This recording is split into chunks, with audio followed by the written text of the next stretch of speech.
Who's your favorite undrafted free agent that the Niners got this year? There's three that I love. Mason Pline, the tight end, I think is really, really underrated. Really underrated. I love the kid Schrader, the running back from Missouri, a lot. I mean, I think that was a steal. But I'm going to go Tanner Mordecai. I mean, I did the deep dive on Tanner Mordecai, and it's crazy. But I think the 49ers hit on Tanner Mordecai. I really do. I mean, he's smart. He has 4.45 speed. The guy is has a one scouting report I read described him as having a cannon. I don't know if he's got a cannon, but he definitely has a good enough arm. He's really fast. He's a leader. He's tough. He played 3 weeks after he broke his throwing hand. He played against LSU in the bowl game, threw for 378 yards and 3 touchdowns. I like him. He's accurate. He plays with confidence. I think Tanner Mordecai, Grant, is going to beat out Brandon Allen. And I think there's a very good chance that Tanner Mordecai is their second best quarterback, even including Dobbs. Dobbs was totally garbage late in the year against the Bears. If we're pretending Dobbs is good, then we're just simply pretending. He was terrible, terrible on Monday Night Football. Tons of picks, all kinds of terrible decisions. He's smart. He's athletic. Everybody loves him. But I think Tanner Mordecai is going to be Brock Purdy's number one backup. He's got a very Brock Purdy-esque resume. And he did get Danny Gray drafted in round 3. His story's pretty damn good, actually, if you look at his story. I mean, he started at Oklahoma, played 3 years there, sat behind Kyler, lost the job to Jalen Hurts, shared the job with Spencer Rattler, transfers to SMU. First start for SMU, 7 touchdowns against Abilene Christian. Later that year, he threw for 9 touchdowns in a game against Houston. Now, granted, it's a no defense kind of league. Transfers to Madison and played well. I mean, broke his hand against Iowa. 3 weeks later, he's in there in the bowl game. Didn't get invited to the combine, but I mean, there's a lot to like here. This guy's roughly 6'2", about 215 pounds. I saw the interviews he did. He's a leader. He's smart. He's athletic. I mean, you're 4.46 40 at his pro day.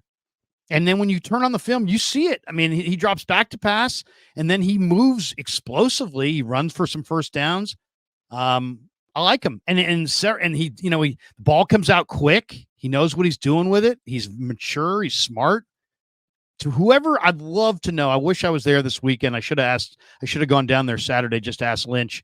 Who was it that scouted Brock exactly? And who was it that scouted this kid Mordecai? Because I think he's good. I think he's going to be able to play. I like the center they got from Michigan, Drake Nugent. Went to Stanford, transferred to Michigan. Yeah. Won a national title. He's smart. He's fast. He's a good athlete. A little short, but he got abused by Michael Hall in the Buckeyes Michigan game because Michael Hall just whipped by him. But Nugent, I mean, good, solid player at Stanford, smart guy. He could definitely give Brendel a run for his money. Look what they developed Brendel into over time. I mean, he was an undrafted center from UCLA, and they turned him into a starter. I know they like to develop centers, and they try to take players from other positions and get them to learn the position. But I'm not really into that. Taking guards and try to make them centers. Like, can they snap the ball consistently in a real game? Are you sure? Because if they can't, you lose. You know that, right? Yeah. So I'm interested in like developing centers who are actually centers. And here's a center who's actually a center. He's played on some high level teams. So see what he can do over some time. I kind of wonder, is Nick Sakel going to be in this mix, because he is Purdy's buddy, best friend, roommate. Are they still married? Are they still roommates? Because Purdy's married now. They may not need Zakel anymore. Maybe Zakel's got a Cato Kalin pad going in the back. Oh, wow. That's a deep reference for he might. Did I ever tell you I played golf with Cato Kalin? No, you didn't. Yeah, I played golf with Cato Kalin. This was about 6 years ago. So did you hit him with the what did you know and when did you know it? Yeah, totally. I mean, we had beers and we're talking OJ. he's a character, man. He's a character. Wow. Yeah. It was So in anyway, San Ramon. We was some golf tournament in San Ramon, celebrity golf tournament. I looked up. I'm walking to the first tee. I'm like, who is that guy? Why do I recognize that guy? I'm like, hey, how you doing, man? Larry Krueger. He's like, Cato Kalin. I'm like, awesome. Well, now we got 6 hours to talk about, the bloody knife. The glove. I met Keenan Thompson a couple years ago. He's been on Saturday Night Live for 20 years. He was on all that when I was a kid. I went and saw Dave Chappelle live at the Punchline in San Francisco, which was a lot of fun. And it's a really small club. Keenan Thompson went just to watch. And we got out around midnight and we were walking back to our car at the same time. And we both got locked out of the same parking garage. And I played it cool. I was like, hey, man, I've been watching you my whole life. Anyway, Keenan Thompson. There you go. He's funny. He's funny. He is very funny. I went to Tommy, what's it called in Pleasanton, the Tommy T's, and Jay Farrow came on the radio to promote that he was at Tommy T's, and my wife and I got invited backstage for the Jay Farrow thing. That's cool. We were hanging in the green room with Jay Farrow, and he's a great. I don't know if you watch him on SNL, but he was great. Rafi Matosian says, would you trade Ward and Debo for Surtain? Would I trade Ward and Debo? No, but maybe Debo. Oh, Mooney Ward for Surtain. Yeah. Yeah, I would do that. I would do that. Both? Just because Mooney's only got 1 year left, you can't pay everybody. Yeah, I would do that. I think Mooney's good. I think Surtain's great. Tinker says, we got Owens Jr. Hello, just saying. Well, we saw him. You were there for the local pro day.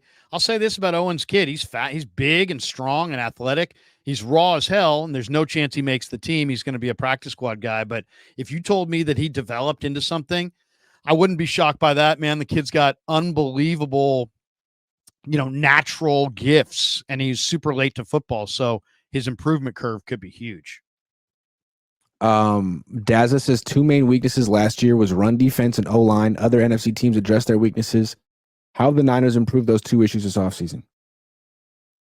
I mean, they just gave that Evan Anderson kid from FAU huge money to sign, and to me, he looks really slow. But yeah, and they now don't have Greenlaw. I mean, how's their run D better when they lost Greenlaw?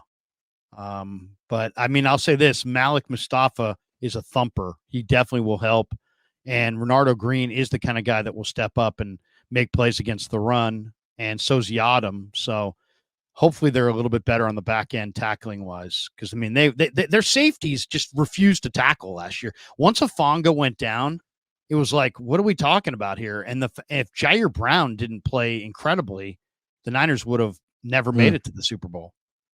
Alan Sales, $2. Fish and chips. You two need to own Shanahan next season. Own him. That's every day.